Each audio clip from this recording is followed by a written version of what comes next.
मङ्गलं भगवान् वीरो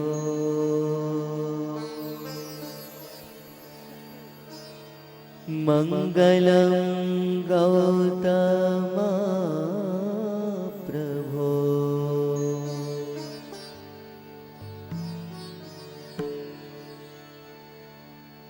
मङ्गलं स्थूले भद्राद्या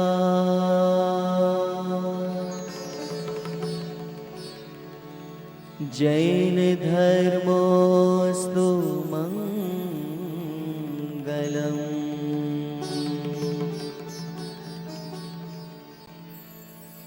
जैन धर्मोऽस्तु મંગલમ.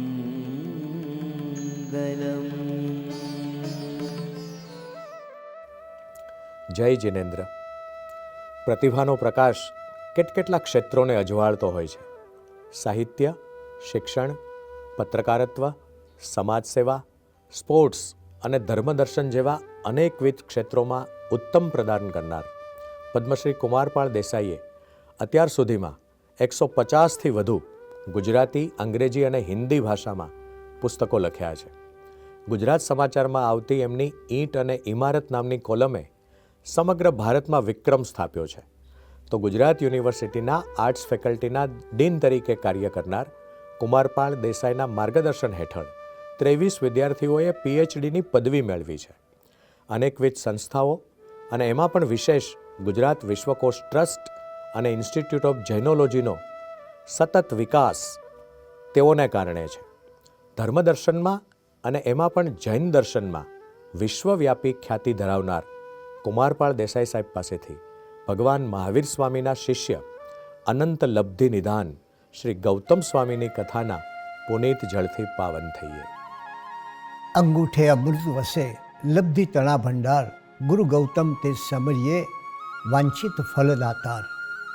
અને એવા ગુરુ ગૌતમ સ્વામીની આ કથા, જેનો પ્રારંભ થયો બેસતા વર્ષના પુણ્ય દિવસે, જે સમયે અને જે દિવસે આપણે સ્મરીએ છીએ ગુરુ ગૌતમના કેવળ જ્ઞાનને, અને ત્યારથી આરંભાયેલી આ કથાનું આજે 17મું સોપાન છે.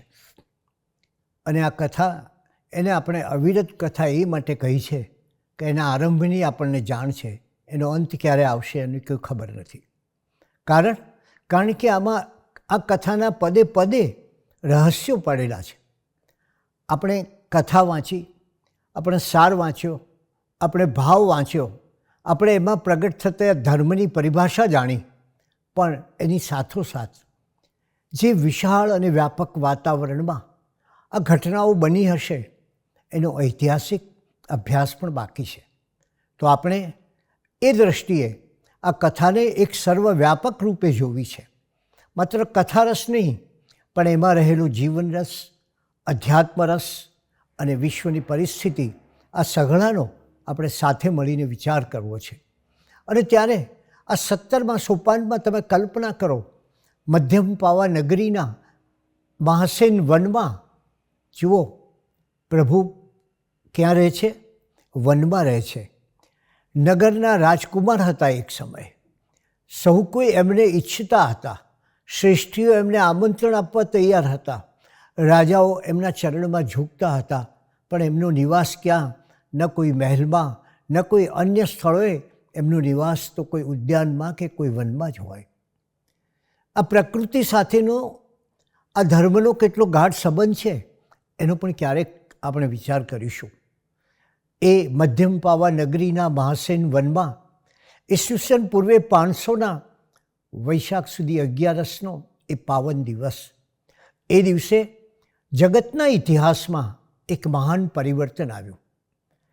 એ પરિવર્તન માત્ર કોઈ સમાજ, જાતિ, રાજ્ય કે વિશ્વ પૂરતું મર્યાદિત નથી, પરંતુ સમગ્ર માનવ સમાજની વિચારધારાને બદલાવતું પરિવર્તન છે.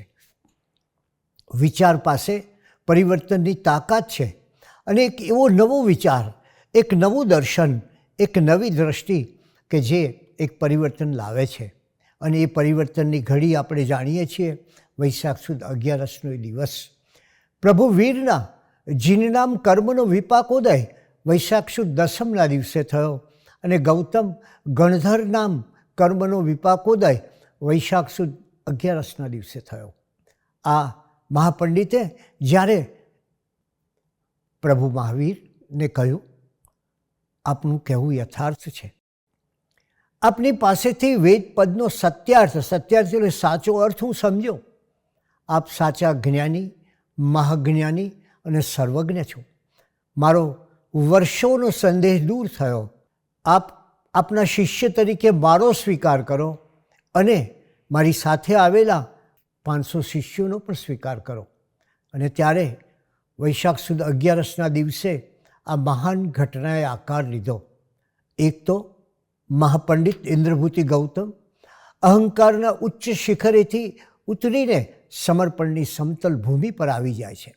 તો બીજી બાજુ પ્રભુ મહાવીરને મહાપંડિત ઇન્દ્રભૂતિમાં પ્રથમ ગણધર પ્રાપ્ત થાય છે, જે જીવનભર પ્રભુ મહાવીરના અંતેવાસી પડછાયારૂપ બની રહે છે. ઇન્દ્રભૂતિ ગૌતમ ભલે પરાજિત થયા, પરંતુ હકીકતમાં તો કેટલાક પરાજય એવા હોય છે કે જે વિજય કરતાં પણ મહાન હોય છે. એમનો આ પરાજય એ વિજય કરતાં પણ મહાન નીકળ્યો. ભગવાન મહાવીરે કયો નવો વિચાર આપ્યો? પોતાના સમયમાં સર્વત્ર પ્રવાહમાન એવી વિચારધારાને સાચા અર્થમાં કહીએ તો એમણે યુ-ટર્ન આપ્યો. જરા એ વિશે આપણે થોડું વિશેષ ચિંતન કરવાનું પણ જરૂરી છે, કારણ કે જૈન ધર્મ એક ક્રાંતિનો ધર્મ છે, રૂઢિ ગતાનુગતિકતા કે કૂપમંડુકતાનો નથી. અને માટે જ તમે જુઓ કે કેવો એક નવો મૌલિક વિચાર અહીંયા આપ્યો. એ સમયે પ્રાણીઓનો શિકાર એ બહાદુરીનું પ્રતીક ગણાતું હતું. ત્યારે ભગવાન મહાવીરે આવી હિંસામાં રહેલી કાયરતા બતાવીને અહિંસાને સાચા શૌર્યનું રૂપ આપ્યું. એ સમયે ચોતરફ મત અને મજહબની લડાઈ ચાલતી હતી, ત્યારે ભગવાન મહાવીરે સંસારના પ્રત્યક્ષ મતને સાપેક્ષ સત્યવાળા કહ્યા. એ સમયે ધાર્મિક જ્ઞાન પર અમુક લોકોનો ઇજારો હતો અને એને દૂર કરીને એમણે કહ્યું, જ્ઞાની અને જ્ઞાન એ તો સૌને ઉપલબ્ધ થવા જોઈએ. જ્ઞાનીને માટે જ માત્ર જ્ઞાન છે એવું નથી, એ જ્ઞાન સામાન્ય માણસને માટે પણ છે. ધર્મનો ઉપદેશ એ સૌ કોઈ સમજે અને પાલન કરી શકે એવી ભાષામાં હોવો જોઈએ. ધર્મોપદેશ આપણે સાંભળીએ પણ આપણને એ સમજાય નહીં, માત્ર એના મંત્રોચ્ચારો અને શ્લોકોની અંદર આપણે ભૂલા પડી જઈએ, પણ એનો મર્મ પકડાય નહીં. ત્યારે ભગવાને કહ્યું કે એવી ભાષામાં ઉપદેશ હોવો જોઈએ જે સૌ કોઈ સમજે અને એનું પાલન કરી શકે. અને એમણે એથી જ સંસ્કૃત ભાષાને બદલે બહુજન સમાજની જે ભાષા હતી એવી અર્ધમાગધી ભાષામાં ઉપદેશ આપ્યો. સ્ત્રીઓનો મહિમા કર્યો, નારી ગરિમાની વાત કરી અને જાતિ અને વર્ણના ભેદને દૂર કર્યો. અને જુઓ તમે ઉત્તરાધ્યાયન સૂત્રમાં જાઓ અને એની 25થી 31મી ગાથા એ કદાચ કેવી મહાન ક્રાંતિકારી વિધાનોથી ભરેલી છે જુઓ. અને એમ કહેવું પડે કે વિશેષ અને વિશિષ્ટ વિચારી શકે એ જ વર્ધમાન. ભગવાન શું કહે છે ઉત્તરાધ્યાયન સૂત્રની એ આગમ ગ્રંથની ગાથામાં? લોકો એમ માનતા કે બાહ્ય દેખાવથી સાધુ થવાય છે, બાહ્ય દેખાવથી શ્રમણ થવાય છે. ત્યારે ભગવાને બહુ જ મોટી વાત કરી, માત્ર મસ્તક મુંડાવવાથી શ્રમણ થવાતું નથી, ફક્ત ઓમકાર બોલવાથી બ્રાહ્મણ થવાતું નથી, ફક્ત અરણ્યમાં રહેવાથી મુનિ થવાતું નથી, અને ફક્ત કુશ એક ઘાસની જાત છે એનું વસ્ત્ર ધારણ કરવાથી તાપસ થવાતું નથી. એમણે કહ્યું કે આ બાહ્ય ચિહ્નો એનો કોઈ મહિમા નથી. આ બાહ્ય ચિહ્નોથી તમે એ નથી તાપસ બનતા, નથી બ્રાહ્મણ બનતા, નથી શ્રમણ બનતા. તો કઈ રીતે આ શક્ય બને? એમણે આ બાહ્યાચારો પર, બાહ્ય દેખાવ પર કુઠારાઘાત કર્યો અને કહ્યું કઈ રીતે થાય? સાધુ કોને કહેવાય? તો સમતાથી સાધુ થવાય. બ્રાહ્મણ કોને કહેવાય? બ્રહ્મચર્યનું પાલન કરે તે બ્રાહ્મણ કહેવાય. મુનિ કોને કહેવાય? જ્ઞાન પ્રાપ્તિ માટે પ્રયાસ કરે એ મુનિ કહેવાય. અને તાપસ કોને કહેવાય? માત્ર કુશના વસ્ત્રો પહેરવાથી તાપસ થવાતું નથી, પણ તપશ્ચર્યા કરવાથી તાપસ થવાય છે. આમ અહીં જુઓ એ પ્રભુ મહાવીરની વિશેષતા. અને જ્યારે ગુરુ ગૌતમ સ્વામીને એમણે આ સઘળા વચનો કહ્યા હશે, ત્યારે એમના હૃદયમાં કેવો ભાવ જાગ્યો હશે, અને સામે ભગવાન મહાવીરનો કેવો ભાવ જાગ્યો હશે. વિવાદમાં ઇન્દ્રભૂતિ ગૌતમ પરાજિત થયા, પણ સામે પક્ષે જુઓ કોઈ જય પરાજયનો ભાવ નથી. ભગવાન મહાવીર પાસે ન તો જય છે ન તો પરાજય છે, એમની પાસે તો ક્ષમાનું વિરાટ આકાશ છે. અને એટલે જ સામાન્ય રીતે આ વિજયની ઘડી કહેવાય. અને એ જમાનામાં વાદ વિવાદમાં વિજય થયા પછી પંડિતનો અહંકાર સમાતો નહોતો. જ્યારે અહીં પ્રભુ મહાવીર એવો કોઈ અહંકાર ધારણ કરતા નથી, પરાજિત કર્યાનો કોઈ ભાવ બતાવતા નથી, એ કોઈ હારેલો છે એટલે એના તરફ હીન ભાવ પણ સેવતા નથી, પણ એનાથી વિશેષ ભગવાન ક્ષમાભાવ ધારણ કરે છે.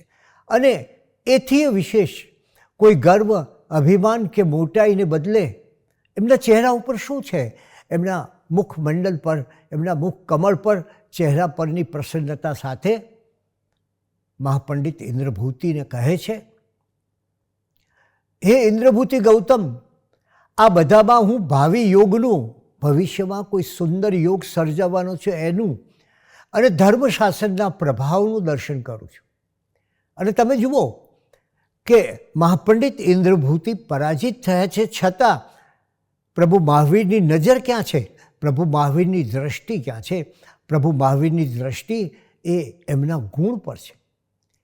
એ કહે છે ઇન્દ્રભૂતિ ગૌતમને કે તમારી રુજુતાને કારણે તમારા એ જ્ઞાનનો વિશેષ ઉપયોગ થશે.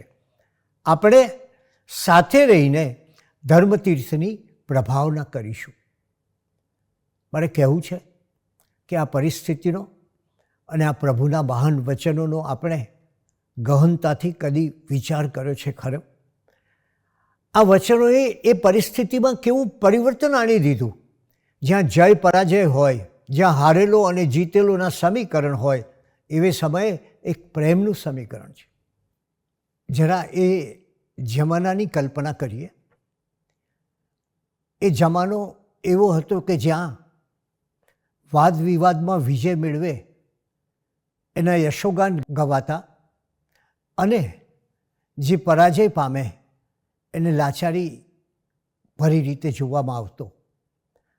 હવે સમયે એ જમાનામાં જ્યારે જય અને પરાજય એનો જ મહિમા હતો, એવા સમયે ભગવાન મહાવીર અને ગુરુ ગૌતમ સ્વામીના મેળાપમાં ક્યાંય આવા જયનું કે પરાજયનું કોઈ મહત્ત્વ નથી. જગત જે જયને મહત્ત્વ આપતું હતું, એવા વિજયનો અહીં અંશ માત્ર પણ મહિમા નહોતો. અને આવી ક્ષમાસભર ભગવાન મહાવીરની વાણી ઇન્દ્રભૂતિ ગૌતમના હૃદયમાં એક સ્નેહભીનો પ્રકાશ પાથરવા લાગી. અને એ પ્રકાશને પરિણામે એ પ્રભુએ કહ્યું કે તમારું હૃદય મારા તરફ આકર્ષાયું છે, અને એનું કારણ છે કે ઇન્દ્રભૂતિ ગૌતમ, તમે સ્વયં સત્યના સાધક અને અનેકાંતના શોધક છો.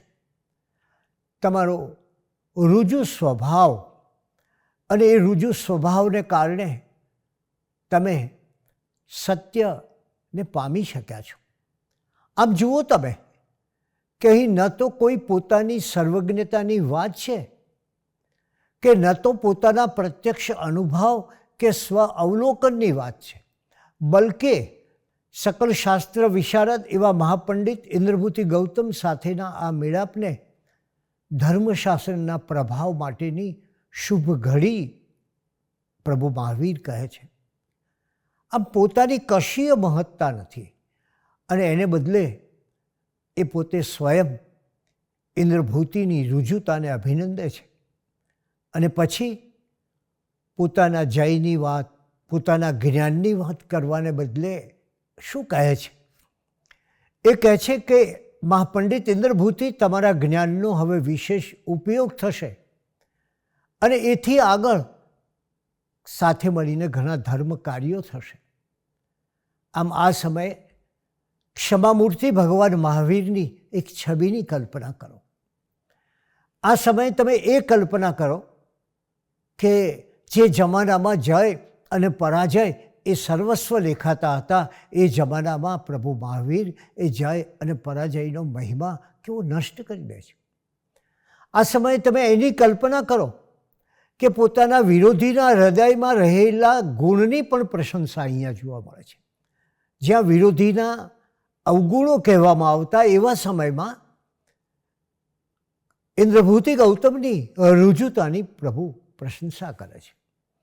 અને ગૌતમ સ્વામીએ એમની પાસે શિષ્યત્વ સ્વીકાર્યું છે. પણ મજા એ છે કે ગુરુ અને શિષ્યના ભેદની દિવાલનો પણ શું અર્થ? ભગવાન મહાવીરે તો આવા ભેદોની સઘળી ભીત ભાંગી નાખી હતી. ન જાતિનો ભેદ, ન વર્ણનો ભેદ, ન ગરીબનો કે તવંગર વચ્ચેનો કોઈ ભેદ. અને એટલે શું કહે છે? હું તમારો ગુરુ અને તમે મારા શિષ્ય એ નહીં.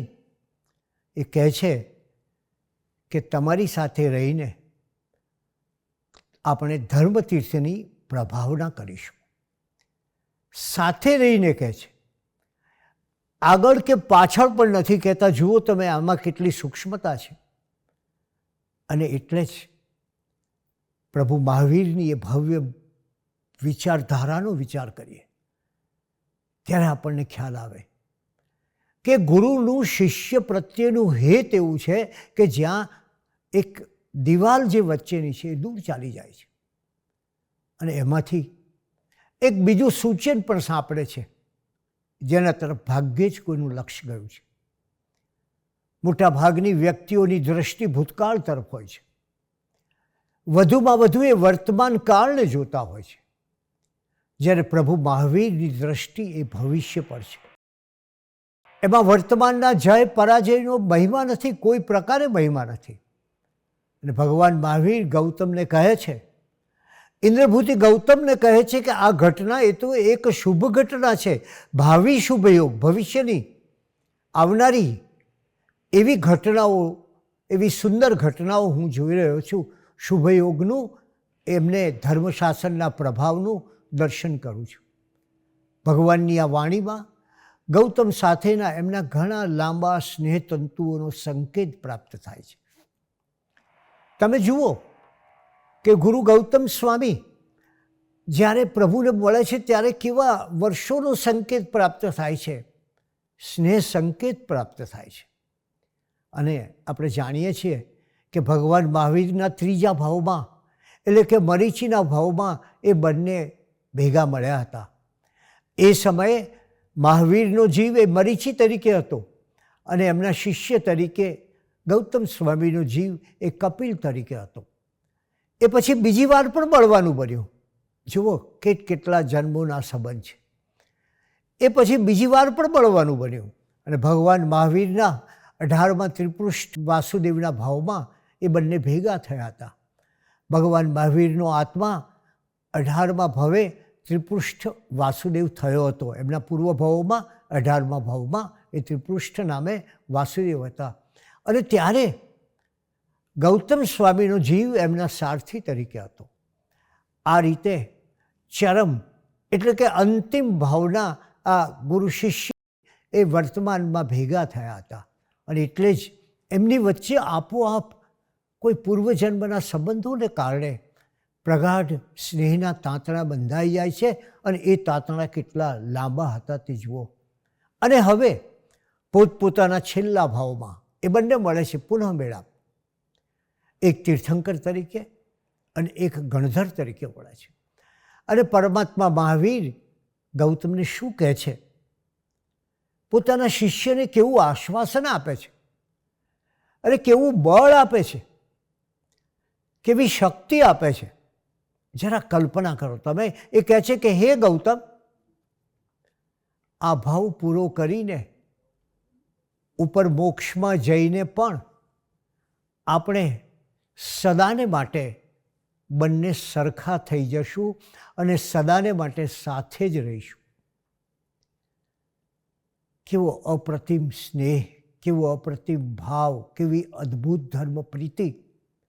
અને એટલે જ ગુરુ ગૌતમ સ્વામી રાસમાં કહ્યું છે કે ચરમ જીણેશ્વર તવ ભણે. ચરમ જીણેશ્વર એટલે કે ભગવાન મહાવીર સ્વામી કહે છે, ગોયમ મ કરીશ ખેવું. ખેવું એટલે ખેદ. હે ગૌતમ, તમે ખેદ ન કરશો. કારણ કે અંતે શું થવાનું છે? છેડે જઈ આપણે સહી હોસ્યું તુલ્લા બેવ. અંતે તો આપણે બંને સમાન થવાના છીએ.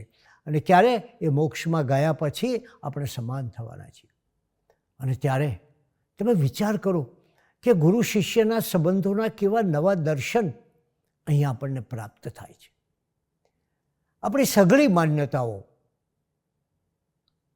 કોઈ જીત, કોઈ હાર, કોઈ પરાજય, કોઈ વિરોધીના અવગુણોની જ વાત કરવી, આ બધી જ બાબતો જાણે અહીં ભૂંસી જાય છે. અને ત્યારે પ્રભુ મહાવીરનું સ્મરણ કરીને અમૃત ઘાયલની એ પંક્તિઓની યાદ કરીએ કે એમણે કેવી રીતે આખું પોતાના શિષ્ય, પોતાના ગણધર એવા ગૌતમની વાત કરી. એમ થાય એ અમૃત ઘાયલની પંક્તિઓ, કસુંબલ આંખડીના આ કસબની વાત શી કરવી, કસુંબલ આંખડીના આ કસબની વાત શી કરવી, કલેજુ કોતરી નાજુક મીનાકારી કરી લીધી.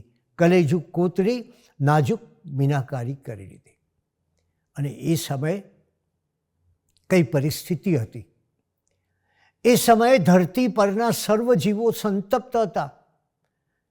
કારણ કે સ્વર્ગના શોખીન, સ્વર્ગની વાતો કરનારા, સ્વર્ગનું પ્રલોભન આપનારા એ સ્વર્ગના શોખીન થોડા માણસોએ પૃથ્વી પરના વિશાળ જનસમાજને માટે નરક ખડું કરી દીધું હતું. પરલોકમાં આવું પ્રાપ્ત થશે, આવું મળશે, અત્યારે આ ક્રિયા કરો તો પરલોકમાં આમ પ્રાપ્ત થશે. એટલે પરલોકની મીઠી લાલચ આપીને લોકોના આ લોકને, લોકોના આ જીવનને દુઃખી કરી નાખ્યું હતું. અને એથી વધુ માણસ પ્રારબ્ધના ખોળે જઈને બેઠો હતો. પોતાના હાથ, પગ અને મગજ નિષ્ક્રિય કરી પુરુષાર્થથી પરવારી ગયો હતો. એ એમ માનવા લાગ્યો હતો, નસીબવાદી થઈ ગયો. એ એમ માનવા લાગ્યો હતો કે જે કંઈ થાય છે તે પ્રારબ્ધથી થાય છે. પણ એ વાતને સ્વીકારતો નહોતો કે પ્રારબ્ધ પણ ઘડાય છે પુરુષાર્થથી. પ્રયત્નને બદલે પામરતાના સહારે એ પોતાનું જીવન ગાળતો હતો. અને એ સમયે, એ પ્રભુ મહાવીરના એ સમયે અને એ કાળે મંદિરો માયા અને મદના ધામ બન્યા હતા. યજ્ઞ અને દક્ષિણા એના મુખ્ય કાર્ય બન્યા હતા. અને પોતાના પાપ ધોવા કાજે બીજાનું લોહી રેડવામાં પણ ધર્મ બનાતો હતો. યજ્ઞની વેદીઓ પર પશુઓ જાન ગુમાવતા હતા અને મારનારે માનતો કે આનાથી મને સ્વર્ગની પ્રાપ્તિ થશે. આવા સમયે, આવા કાળમાં, આવી પરિસ્થિતિમાં ભગવાન મહાવીર આચાર અર્થાત ચારિત્રને મોક્ષનું અંતિમ સાધન કહે છે. એથી વધુ એમણે સ્વયં એનો સાક્ષાત્કાર કર્યો. એમણે જોયું કે જે માણસ સંશયગ્રસ્ત છે, જેના મનમાં શંકા છે, તે સાધના કરી શકે નહીં. અને જ્યાં સુધી આત્માના વિષયમાં શિષ્યો નિશ્ચિત વિચાર સ્થિર કરી લે નહીં, ત્યાં સુધી એ સંશયમુક્ત થઈ શકે નહીં અને સાધનાના યોગ્ય માર્ગે એ જઈ શકે નહીં. જરા ઇતિહાસ પર નજર ઠેરવીએ. આપણે ઘણીવાર એ સમયની વાત કરતી વખતે એની પરિસ્થિતિનો તાગ નથી પામતા. જરા એ જમાનાની વાત કરો તો જ્યારે મગધ અને વિદેહમાં ઠેર ઠેર સર્વત્ર એક પ્રશ્ન ગુંજતો હતો. કોઈ પૂછતું હતું કે આ દેહ છે એ જ આત્મા છે કે પછી દેહથી ભિન્ન એવો કોઈ આત્મા છે ખરો? કોઈ સવાલ કરતું હતું કે પરલોક છે કે નહીં, તો કોઈ વળી નિર્વાણ અથવા મોક્ષની બાબતમાં સવાલો કરતા હતા. જુદા જુદા ધર્મ અને સંપ્રદાયમાં માનનારા લોકો આ અંગે પોતાના મતોનો સ્વીકાર કરતા હતા. જરા જૈન સાહિત્યનું અવગાહન કરીએ અને એ સમયની જાણકારી પ્રાપ્ત કરીએ એ ભૂતકાળના પૃષ્ઠો ઉકેલીએ, એ ઇતિહાસના પાના પર નજર કરીએ તો ખ્યાલ આવશે કે એ સમયે 360 જેટલા ધર્મ મતવાદોનો ઉલ્લેખ મળે છે. જૈન સાહિત્ય એમ કહે છે કે એ સમયે આટલા મત અને વાદો પ્રવર્તતા હતા. જ્યારે બૌદ્ધ સાહિત્ય પણ કહે છે કે એ સમયે 63 જેટલા સંપ્રદાયો વિદ્યમાન હતા. અને આ બધા સંપ્રદાયોને 4 વિભાગમાં વિભક્ત કરવામાં આવ્યા અને ભગવાન મહાવીરે સ્થાનાંગ સૂત્ર અને શ્રી ભગવતી સૂત્રમાં એમના સમૂહને 4 સમવસરણ અર્થાત 4 પ્રકારના વાદ કયા છે. એ જમાનામાં કયા 4 પ્રકારના વાદ પ્રવર્તતા હતા? એક હતો ક્રિયાવાદ, બીજો હતો અક્રિયાવાદ, ત્રીજો હતો વિનયવાદ અને ચોથો હતો અજ્ઞાનવાદ. એમ 4 વાદ પ્રવર્તિત હતા. અને એ વાદની અંદર પણ ભેદો હતા. એટલે દરેક મતમાં પણ કેટલા ભેદો વિચાર કરો તમે. ક્રિયાવાદમાં 180 જેટલા ભેદો હતા. અને એનો સિદ્ધાંત હતો કે કર્તા વિના આદિ પુણ્ય કે પાપ થતા નથી. તેઓ જીવ વગેરે નવ પદાર્થોને એકાંત અસ્થિ રૂપે માનતા હતા. અને આપણા દશાશ્રુત સ્કંધની અંદર અક્રિયાવાદનું વર્ણન છે. તેઓ ઇહલોક કે પરલોકમાં માનતા નહોતા. તેઓ માતા કે પિતામાં માનતા નહોતા. તેઓ પૂર્વજન્મ કે મોક્ષમાં માનતા નહોતા. અને બધી જ ધર્મ ક્રિયાઓને ફળશૂન્ય માનતા હતા. અને એના એ સમયે 84 ભેદ હતા. એવી નોંધ પ્રવચન સારોદ્ધાર નામના ગ્રંથના ઉત્તરાર્ધમાં એના છેલ્લા પછીના ભાગમાં પ્રાપ્ત થાય છે. ત્રીજો વિનયવાદી જે કહીએ છીએ, એ ત્રીજો વિનયવાદી એ વિનયપૂર્વક વ્યવહાર કરનારાઓનો વિનયવાદી હતા. અને આ વિનયવાદીના 180 ભેદ હતા. એટલે તમે જુઓ કે એ સમયે જ્યારે પ્રભુ મહાવીરનો એ સમય હતો ત્યારે કેટલા મતો કેટલા વાદો આ આપણા ભારત ખંડમાં પ્રવર્તતા હતા. એટલે કે ક્રિયાવાદીઓના 180 ભેદ, અક્રિયાવાદીઓના 48 ભેદ, વિનયિકોના 32 ભેદ અને અજ્ઞાનવાદીઓના 67 ભેદ, એમ બધા મળીને કુલ 363 જેટલા ભેદ, જેટલા મત, જેટલા મતાંતરો એ સમયે પ્રવર્તતા હતા. આચારાંક સૂત્રમાં પણ 4 વાદોનો ઉલ્લેખ, આચારાંક સૂત્ર આપણું પહેલું આગમશાસ્ત્ર, એમાં 4 વાદોનો ઉલ્લેખ મળે છે: આયાવાદી, લોયાવાદી, કમ્માવાદી અને ક્રિયાવાદી. હવે બનતું શું? જરા એ જમાનાની વાત કરીએ છીએ ત્યારે. હવે બનતું એવું કે દરેક વાદ જુદા જુદા પ્રશ્નોને આધારે, એ વાદ લોકની વાત કરે, પરલોકની વાત કરે, કર્મની વાત કરે, મોક્ષની વાત કરે, નિર્વાણની વાત કરે. આમ જુદા જુદા પ્રશ્નોને આધારે એના સિદ્ધાંતો રચતા હતા. અને પ્રશ્નના આધારે રચાયેલા સિદ્ધાંતમાંથી વળી નવો વાદ પેદા થતો હતો. આવી સમયે કોઈ પોતાના ગુરુને આત્મા વિશે પ્રશ્ન કરે તો ગુરુ શું ઉત્તર આપતા હતા એ જમાનામાં? હવે આત્મા શું છે, આત્મા કેવો છે, આ બધી ભાનગર છોડી દે. એના બદલે ખરું કામ તો તારે દુઃખ મુક્તિ માટે પ્રયત્ન કરવાનો છે. અને આને પરિણામે આત્મા વિશે એ અનુયાયીઓ કે મતાવલંબીઓની શંકાનું નિવારણ થતું નહીં. જે ઘટના આપણે જાણીએ છીએ ઇન્દ્રભૂતિ ગૌતમમાં બની છે. વળી આવા સંઘમાં અનેક વ્યક્તિઓ દીક્ષિત થતી. એટલે આત્માની બાબતમાં ભિન્ન ભિન્ન મત ધરાવતા, પરંતુ આત્માની બાબતમાં વસ્તુસ્થિતિમૂલક સમાધાન, ખરું સમાધાન, સાચું સમાધાન એમને મળતું નહીં. પણ પછી સમાધાનની ભાંજગળમાં લોકો પડતા પણ નહીં. મોટે ભાગે શ્રદ્ધાથી ગુરુને સમર્પણ કરતા, પણ એ પૂર્ણ સમર્પણ થતું નહીં. કારણ કે સાચું સ્થાયિત્વ તો તમે મનમાં મક્કમતા ક્યારે આવે, વિચારની દ્રઢતા ક્યારે આવે, સિદ્ધાંતની દ્રઢતા ક્યારે આવે, તો એ સાચું સ્થાયિત્વ તો વિચાર શુદ્ધિ વિના કોઈ પણ રીતે સંભવતું જ નથી. અને આને કારણે હવે જુઓ, તમને એ પરિસ્થિતિની સંદર્ભમાં વિચાર કરો તમે. ભગવાન મહાવીરે મૂળભૂત આત્મતત્વના સ્વરૂપનું યથાર્થ વર્ણન કર્યું અને કહ્યું, ધર્મ વસ્તુના યથાર્થ સ્વરૂપની પ્રાપ્તિમાં છે. વસ્તુનું જે સ્વરૂપ છે એ જ ધર્મ છે. ભગવાને કહ્યું, વત્થુ સહાવો ધમ્મો.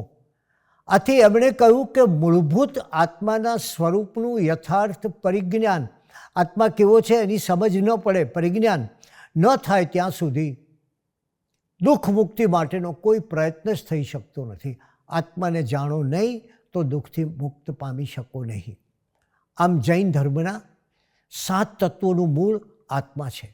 અને તમે વિચાર કરો કે કેવી ઘટના કહેવાય એ કે 11 પંડિતોમાંથી સૌથી પહેલાં આવેલા મહાપંડિત ઇન્દ્રભૂતિનો આત્મા વિશેનો સંશય ભગવાને દૂર કર્યો અને એથી જ આત્માની ઓળખ પ્રાપ્ત થતાં આખું જૈન દર્શન, કારણ કે પછીના જે 10 પંડિતો આવે છે એમના સંશયનું પણ નિવારણ કરે છે.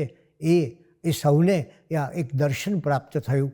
ભગવાન મહાવીરનો જે ઉપદેશ સંગ્રહાયેલો છે એના તરફ સહેજ દ્રષ્ટિગોચર કરીએ.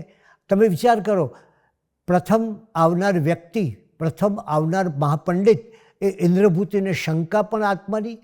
એ જમાનામાં લોકોના આત્મા વિશેના ભારે મતમતાંતરો અને એ શંકાનું નિવારણ પ્રભુ મહાવીરે કહ્યું. અને એટલે જ પ્રથમ આગમ શ્રી આચાર્યાંગ સૂત્રમાં કહ્યું છે કે આત્માનું વર્ણન કરતાં બધા શબ્દો પૂરા થઈ જાય છે.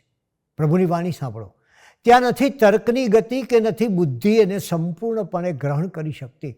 અને એ આત્મા કેવો છે તો પ્રભુએ એક બીજે સ્થળે કહ્યું છે, એવું ચિંતન કરો કે મારો આત્મા, બહુ સરસ કલ્પના છે, વૈતરણી નદી છે અને એ જ કુટશાલ્મલી વૃક્ષ છે. મારો આત્મા જ કામદૂધા એટલે કે ઈચ્છા અનુસાર દૂધ આપનાર ગાય છે અને મારો આત્મા જ નંદનવન છે. એ જમાનામાં દુઃખો કે આપત્તિ આવતા જન સમુદાય કાં તો ઈશ્વર પાસે આપત્તિ નિવારણ માટે દોડી જતો, કાં તો પોતાના પ્રારબ્ધની નિંદા કરતો, કપાળે હાથ મૂકીને બેસી રહેતો. આવે સમયે ભગવાન મહાવીરે આત્મા વિષયક નવીન પ્રકાશ પાથરતા આ જગતને શું કહ્યું? એ કહ્યું, પ્રભુના વચનો સાંભળો, મારો આત્મા જ દુઃખ અને સુખનો કર્તા તેમજ ઉત્પન્ન કરનાર છે અને તે જ દુઃખ અને સુખનો વિકર્તા એટલે કે એનો નાશ કરનાર, એનો ક્ષય કરનાર છે. અને એથી વિશેષ મહાન વ્યાખ્યા, સદાચારમાં પ્રવૃત્ત આત્મા એ મિત્ર છે. સદાચારમાં જેનો આત્મા ડૂબેલો હશે, એ જે સતત સત્કર્મ કરતો હશે, સારા કામો કરતો હશે, સદાચારમાં પ્રવૃત્ત આત્મા મિત્ર છે અને દુરાચારમાં પ્રવૃત્ત આત્મા શત્રુ છે. અને આવા ગુરુ ગૌતમ સ્વામીની કલ્પના કરો કે જેમનો આત્મા વિશેનો સંશય એ આત્મધર્મની પ્રણુપના કરતાં, આત્માના વિશે એમની શંકાનું નિવારણ કરતાં પ્રભુ મહાવીરે આ જગતને એક નવો પ્રકાશ આપ્યો.